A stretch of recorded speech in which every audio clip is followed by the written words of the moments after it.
Assalamualaikum and hello friends, welcome back to my channel Noorjahan's Daily Life. இன்னைக்கு என்ன video பார்க்க போறீங்கனாக்கா என்னோட morning to afternoon routine vlog தான் பார்க்க போறீங்க.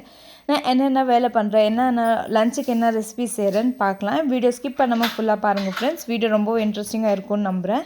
இப்போ வாங்க வீடியோக்குள்ள போலாம்.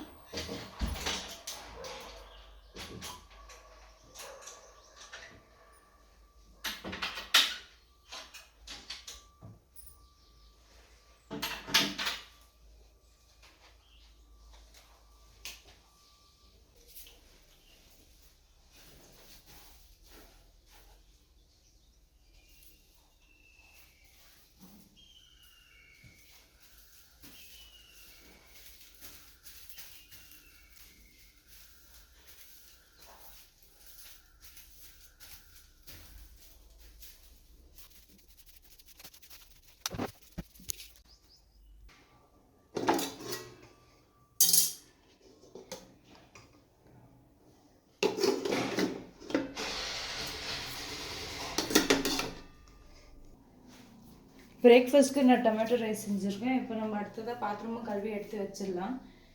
இன்னைக்கு லஞ்சுக்கு என்ன செய்ய போகிறோம்னாக்கா ஃபிஷ் தான் வாங்கிட்டு வர போகிறாங்க. ஸோ ரசம், ரைஸ், அப்புறம் ஃபிஷ் ஃப்ரை பண்ணலாம். ஸோ எப்படி பண்ணுறதுன்னு பார்க்கலாம். வீடியோ ஸ்கிப் பண்ணாமல் ஃபுல்லாக பாருங்கள் ஃப்ரெண்ட்ஸ்.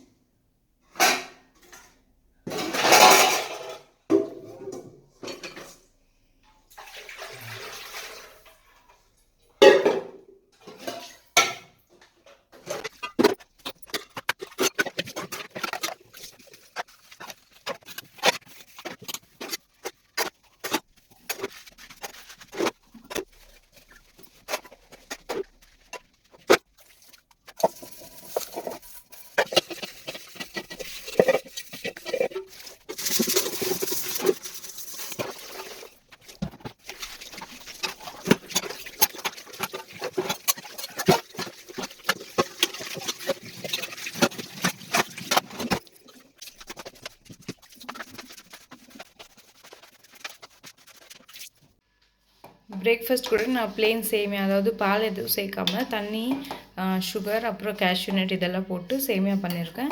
டொமேட்டோ ரைஸ் கூட இதுவும் சேர்த்து சாப்பிட்டுடலாம். ரொம்பவே நல்லாயிருக்கும். வீட்டில் பால் எதுவும் இல்லாத போது இந்த மாதிரி செஞ்சு சாப்பிட்டா ரொம்பவே டேஸ்ட்டாக இருக்கும்.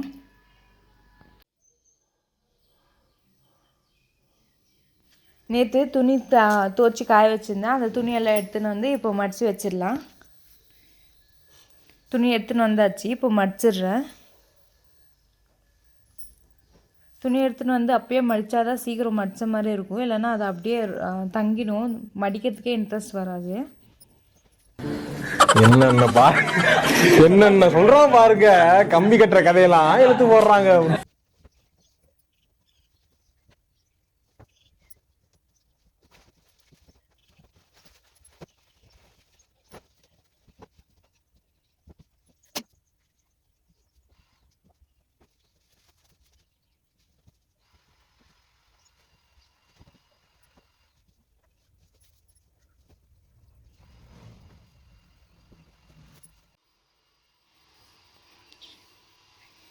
இப்போ மடித்தாச்சு. இது எல்லாம் எடுத்து கபோர்டில் எடுத்து வச்சிடலாம்.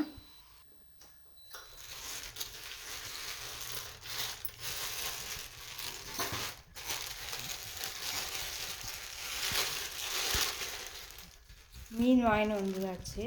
இப்போ இதில் நம்ம கல்லுப்பு போட்டு ஒரு பெரட்டி ஒரு 20 நிமிஷம் கிட்ட நம்ம வச்சிடலாம்.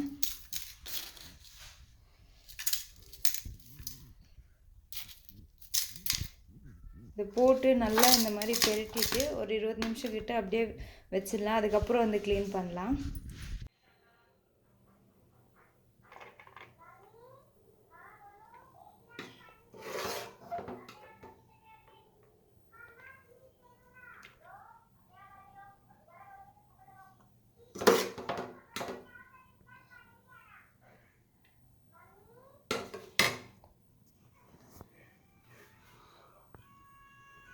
பாருங்கள், இதுதான் இன்றைக்கோட பிரேக்ஃபாஸ்ட். இது பிரேக்ஃபாஸ்ட் முடிகிற வரைக்கும் நம்ம அரிசி கூட ஊற வச்சிடலாம். அது கூட நம்ம சாப்பிட்டு வர கூட அரிசி ஊறிடும். அது கூட நம்ம சாப்பாடும் செஞ்சிடலாம்.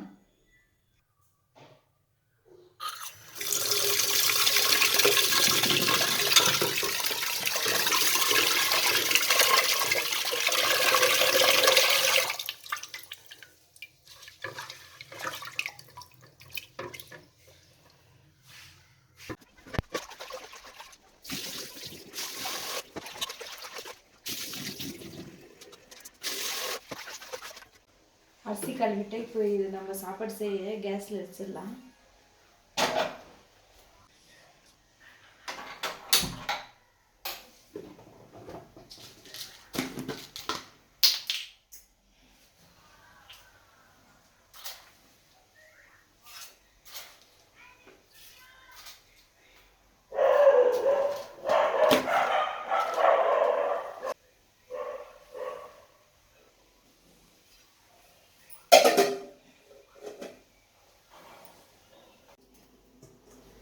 இப்போ நம்ம உப்பு போட்டு வச்சோம் இல்லையா, இந்த மீனை வாஷ் பண்ணி எடுத்துக்கலாம்.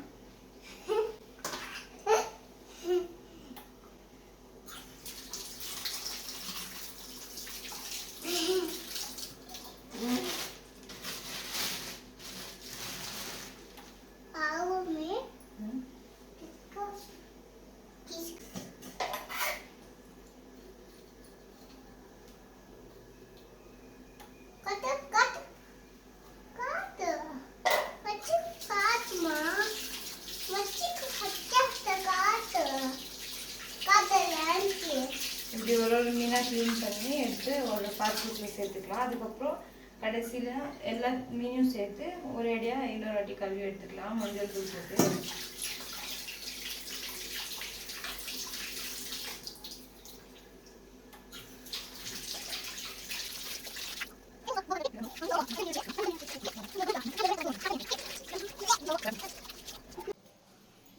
இப்போ நான் குழம்பு கொஞ்சம் மீன் தனியாக, அதுக்கப்புறம் ஃப்ரை பண்ணுறதுக்கு கொஞ்சம் தனியாக எடுத்து வச்சுருக்கேன்.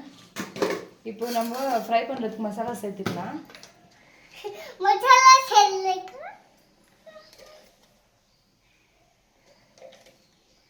நான் ஒரு 3 டீஸ்பூன், அதாவது 3 டீஸ்பூன் அளவுக்கு மிளகாய் தூள் சேர்த்துக்கிறேன். அப்புறமா ஒரு 1/2 டீஸ்பூன், அதாவது 3/4 டீஸ்பூன் அளவுக்கு மஞ்சள் தூள் சேர்த்துக்கிறேன்.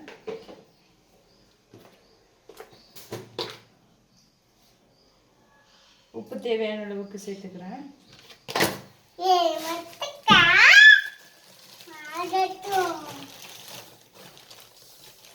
அடுத்ததாக ரவா ஒரு 2 டீஸ்பூன் அளவுக்கு சேர்த்துக்கோங்க.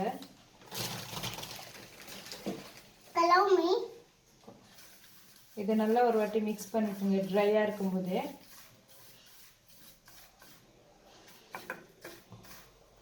பாருங்க, அடுத்ததாக ஒரு பாதி லெமன் அளவுக்கு ஜூஸ் பிழிஞ்சு விட்டுக்கிறேன். பாருங்கள், ஜூஸை நல்லா இது மாதிரி மிக்ஸ் பண்ணிக்கோங்க. எல்லா இடத்துலையும் எல்லா மசாலாலையும் படுற மாதிரி மிக்ஸ் பண்ணிட்டு இதில் தண்ணி எதுவும் சேர்க்க தேவையில்லை.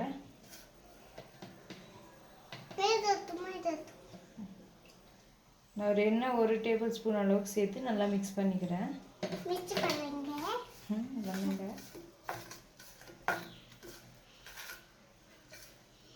உங்களுக்கு ரொம்ப உதிரியாக இருக்க மாதிரி இருந்துச்சுன்னா எண்ணெய் இன்னும் கொஞ்சமே சேர்த்து நல்லா பிசைஞ்சு விட்டுக்குங்க. தண்ணி சேர்க்காம எண்ணெய் சேர்த்து பிசைஞ்சிங்கனாக்கா மீன் வறுக்கும் போதும் எண்ணெயில் மசாலா பிரிஞ்சு போகாது அவ்வளோவா.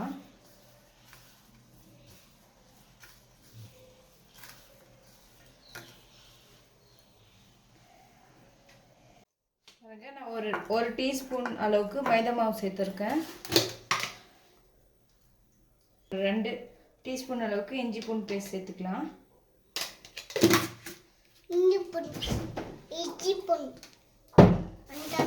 அது கூட ஒரு டீஸ்பூன் அளவுக்கு பெப்பர் பவுடர் மிளகு தூள் சேர்த்துக்கலாம். இப்போ இதை நல்லா மிக்ஸ் பண்ணிக்கலாம்.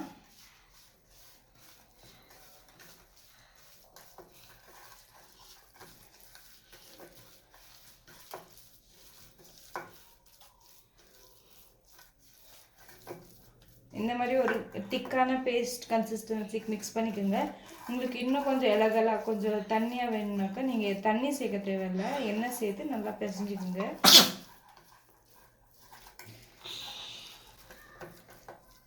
பிசைஞ்சிட்டு எல்லாம் இதை நீங்கள் சாப்பிட்டு பார்க்கலாம். கொஞ்சமாக உப்பு காரம்லாம் கரெக்டாக இருக்கா அப்படின்னு.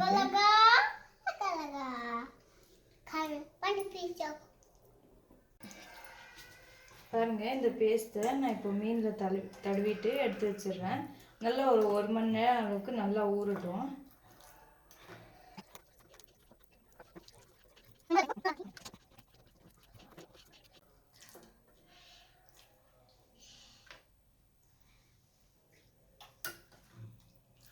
இதே மாதிரி எல்லா மீனையும் மசாலா தடவி எடுத்து வச்சிடலாம். இங்கே ஃப்ரிட்ஜில் இல்லை வெளியே கூட ஒரு ஹவர் நல்லா ஊறட்டும்.